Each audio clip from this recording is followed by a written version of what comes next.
Hello again. The fact that slavery was endemic in Africa, as it once was in Europe, Asia, as well as North and South America, is a little embarrassing to those who wish to blame white Europeans for all the ills which have befallen the continent of Africa over the last 500 years or so. There are three chief strategies for dealing with this awkward historical fact. The first is simply to ignore it, say nothing about it and hope that nobody else knows about this type of slavery. The second tactic is to pretend that there were African slave traders, but they were only carrying out this traffic in humans because the white people had created a demand for it by starting the transatlantic slave trade. The third technique is to claim that chattel slavery, as practiced in Africa, was somehow different from what was going on in the Caribbean. This last gambit was advanced in a comment made on this channel yesterday by somebody who signs himself Super Black. He said, "There is a complete difference between slavery in Africa as described by Equiano and the enslavement by white people in the Caribbean. Two totally different concepts and experiences." He also mentions that the Arab slave trade, what he says about it is the Arab slave trade was more to fill a limited domestic need, whereas the Atlantic slave trade was primarily for agricultural purposes. I shall look at both these ideas this morning. I do not feel myself competent to pass judgment upon his other suggestion, which is that I am a deceitful racist who shrouds himself with a benign and avuncular veneer, but has a far more sinister agenda. Harsh words indeed there. This sounds to me a little like a conspiracy theory. I'm not at all sure what other agenda I might have beyond pointing out that a well-known television historian is saying things which are not accurate or true. Let's just think a bit about the nature of slavery. Slavery consists, according to an old definition, of compulsory, uncompensated labour. This means that the person concerned has no say in whether he or she will do the work demanded, and also that they will not be paid for their labour. Most of us, though, think there is a bit more to slavery than that. We usually think in terms of people being owned like cattle, and that their owners can buy and sell them like animals. This is what we mean by chattel slavery, people as possessions. Now, of course, some owners are kind and easier going than others, but that doesn't alter the nature of chattel slavery. It's wicked and wrong to buy and sell human beings as though they were animals, however well you feed them and treat them. The very concept itself is wrong.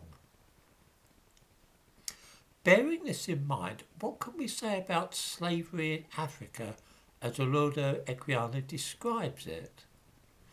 We know that when he was between 8 and 11 years old, he and his sister were snatched from their home and taken miles away to be sold to people who wanted some slaves. Equiano was sold to a blacksmith and he had to work in the forge operating the bellows all day long, at the age of 8, 9, 10 or 11. When he did something wrong, he feared that he would be flogged. Later on, the blacksmith sold him to somebody else. Now, I may be fairly slow on the uptake today, but to me this sounds like chattel slavery of the kind operating at that time in the Caribbean. Super Black claims that there is a complete difference between slavery in Africa as described by Equiano and the enslavement by white people in the Caribbean. Okay, perhaps I'm really slow because I'm unable to see the difference between these types of slavery. Perhaps somebody could explain this to me. Later on, when he was in the Caribbean, Equiano had another owner who treated him like an employee more than a slave. He used to send Equiano off to negotiate business for him, even sailing to different places on his master's behalf. I'm curious to know the difference between these two types of chattel slavery, which by the way still exists in the African country of Mauritania to this day. There it is slavery by descent, in that the baby born to a slave woman doesn't belong to the mother but to the mother's owner.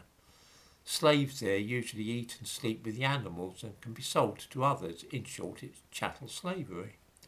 Those concerned about chattel slavery in the 18th century never seem to worry about the black slaves in Africa today, which is a bit odd.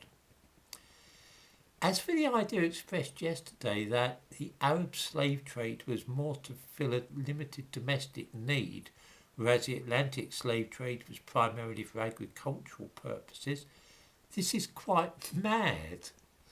I'm guessing that Super Black doesn't know about the plantations on Zanzibar, which were devoted to the cultivation of slaves, to the cultivation of cloves, and worked entirely by black African slave labour. I suppose, too, he doesn't know about the Nile slaves who worked the fields in Egypt in the 19th century. The thumbnail to this video shows some slaves from a plantation in Zanzibar in the 1880s.